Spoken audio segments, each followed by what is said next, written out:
The Berenstain Bears and the Trouble with Grown-ups by Stan and Jan Berenstain. Even though it was a bright and clear outside, the Bear family's treehouse, there was a storm brewing inside. For while it would be wrong to say that cubs and grown-ups are natural enemies, it would be fair to say that cubs and grown-ups sometimes don't get along. Where's the rest of my paper? Thundered an angry Papa Bear, storming into the live into the living room. It didn't take him long to find Brother Bear and the sports section. I just borrowed it, said the brother. Papa snatched it up and plumped down in his easy chair. Brother wandered into the kitchen looking for sympathy from Mama Bear. Gee, he said, what's eating him? Your father is looking forward for the evening paper, Mama said, and he has a perfect right to be annoyed when half of it is missing. And furthermore, I'll thank you not to refer to your father as him. She stomped out of the kitchen. Why not? He's him, isn't he? Gosh, said brother. What's eating her? What was eating Mama? Was Sister Bear's sister had been on the phone with Lizzie Bruin for almost an hour. But Mama, she protested when she was told to say goodbye. Don't, Mamma me, said Mama Bear. This is not your private phone. You'd had all day to talk to Lizzie at school, and you have all day to talk to her tomorrow. So hang up that phone now. Sister did as she was told. Later at dinner, brother and sister got into a little more trouble. Peas and mashed potatoes again, said brother under his breath. And what, said Papa, is wrong with and mashed potatoes? Brother was about to answer that they had been 3 days in a row, but he thought he'd better be quiet. Instead, he began counting and spearing peas into his fork. 1, 2, 3, 4. What are you doing? Asked Sis, trying to see how many peas I can get onto my fork at one time, he answered. While brother was counting peas, sister was working on her mashed potatoes. She patted them into a little mountain, and then using her spoon, she pressed a cup in the top. Pour it right there, she said, when Mama offered her gravy. What in the world? Commented Mama.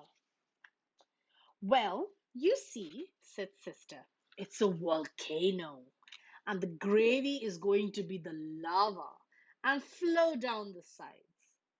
That will be quite enough of volcanoes and counting peas, shouted Mama. Food is to eat and not to play with. Gee whiz, said Brother. We're just trying to make it interesting. Food isn't supposed to be interesting, roared Papa. It's supposed to be food. Brother and sister went to bed that night and got up the next morning without much fuss. But trouble started again at breakfast. Oh, yes, brother said, suddenly remembering something. We'll be getting the late bus home this afternoon. Because, late bus, interrupted Mama. I was planning on visiting Gran after school. But Mama, he protested, we're staying late to plan for the Parents' Night talent show next Friday. Parents' Night? She said. First I heard of it, and Friday is my chess night with Farmer Ben, complained Papa. Here's a notice I brought home, said Sis, digging into her bag. I forgot to give it to you. Me too, muttered Brother. Why? This notice is a week old, said Mamma. Forgot? Forgot? Roared Papa. Why you cubs would forget your heads if they weren't attached to your shoulders. Papa Bear was clearly very upset. Phew, breathed Brother as he fell into the seat beside Cousin Fred on the school bus. Tough morning? Asked Fred. You better believe it, said Sister, taking the seat Lizzie had saved for her. The four compared notes on the way to school. The cubs agreed that while there was no doubt that their parents loved them, they were a little difficult to get along with sometimes. They nagged, they said no a lot, and they never wanted cubs to have fun. Hey, said Brother as they got off the bus. What are we going to do for the Parents' Night Talent Show? Don't know, said Lizzie. Let's think about it as they all sat on the school bus. That afternoon, the auditorium was filled with cubs getting ready for the show. Babs Bruno was playing her violin. Queenie McBear was practicing pirouettes. Too Tall and his gang were working on a rap number, which Teacher Bob didn't look too happy about. Brother, Sis, Fred, and Lizzie didn't have an idea yet. But as they searched their brains, Brother snapped his fingers and said, I've got it! Remember what we were talking about on the bus this morning? Sure, said Fred. We were saying how grown-ups can be a big pain. Well, said Brother, let's put up a play about that and call it The Trouble with Grown-ups, shouted all the others. Sensational, said Sister, as they slapped hands, delighted with the idea of showing parents how hard it is being a cub. But putting on a play is easier said than done. You have to write it, figure out who's going to play the parts, then memorize it. Then you have to worry about costumes and scenery. The Cubs did all that. It was hard, but it was fun. And they did it all in secret. Costumes for Fred and Lizzie were easy. They were going to be brother and sister, so they just borrowed their extra clothes.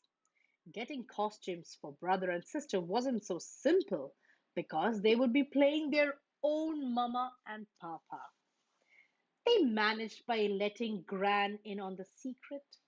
She was a wizard on the sewing machine and she made them great looking like mama and papa costumes. The four practiced their parts and before they knew it, it was time for the big night on the parents' talent show.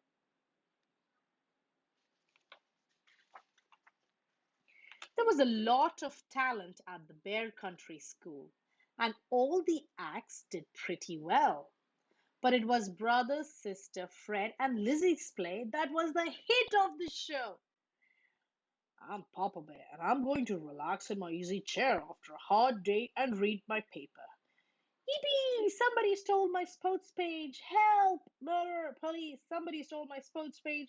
Here it is, Papa. I didn't steal it. I just borrowed it. It's disgraceful, that's what the cub said. And so on and on the play went on the parents' talent show. The audience of parents laughed and laughed when they saw how they seemed to their cubs. Mama laughed until tears rolled down her cheeks. Papa laughed too, but not as much as Mama. They both thought the play, which was a big surprise to them, was very well done. They admitted that it helped them understand what it was being a cub.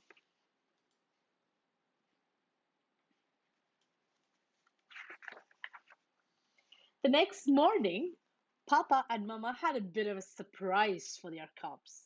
You might even say a shock. Mama, who a sewing wizard herself, has made a grown-up size pink jumper. Wearing it, she looked like a huge sister bear.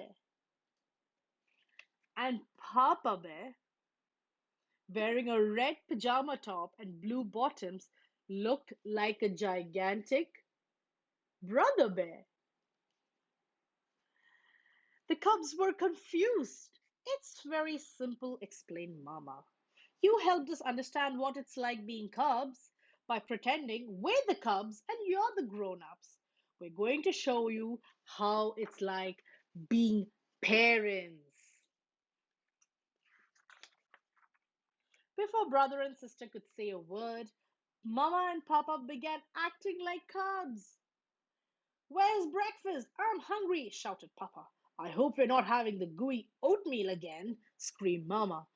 Ooey gooey oatmeal, ooey gooey oatmeal, shouted Papa, jumping up and down, just like the cubs used to.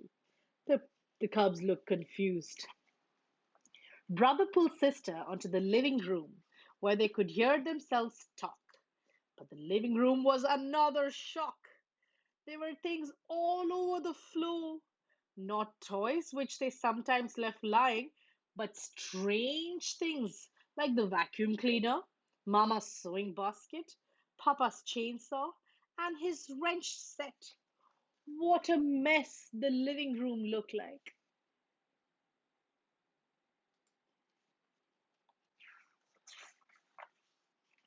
The cubs understood. Mama and Papa were showing them that what it was to having picked up after them. Mama and Papa ran through the mess and headed for the front door. Brother cried, please don't bang the. But it was too late. Papa banged the door so loud and so hard it shook the house. Brother began to smile. Sister began to giggle. They went out on the stoop. There were cubs, Mama and Papa sporting about at the lawn. Mama jumping rope, Papa trying kick turns on Brother's skateboard. But their feet got tangled and they sprawled head over heels on the grass. Pretty soon, they were all laughing so hard.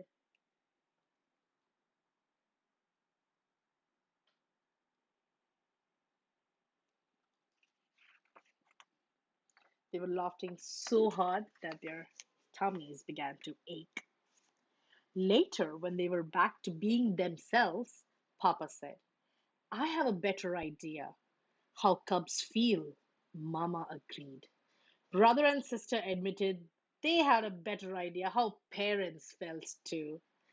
Boy, said brother, you two sure know how to act like cubs. After all, we were cubs once ourselves, said Mama. And here's a thought. You'll be grown up someday and each probably have cubs of your own.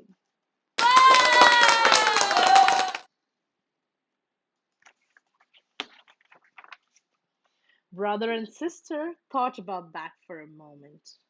When they looked at each other, then they looked off into the distance and thought about it. It was something to think about. The end.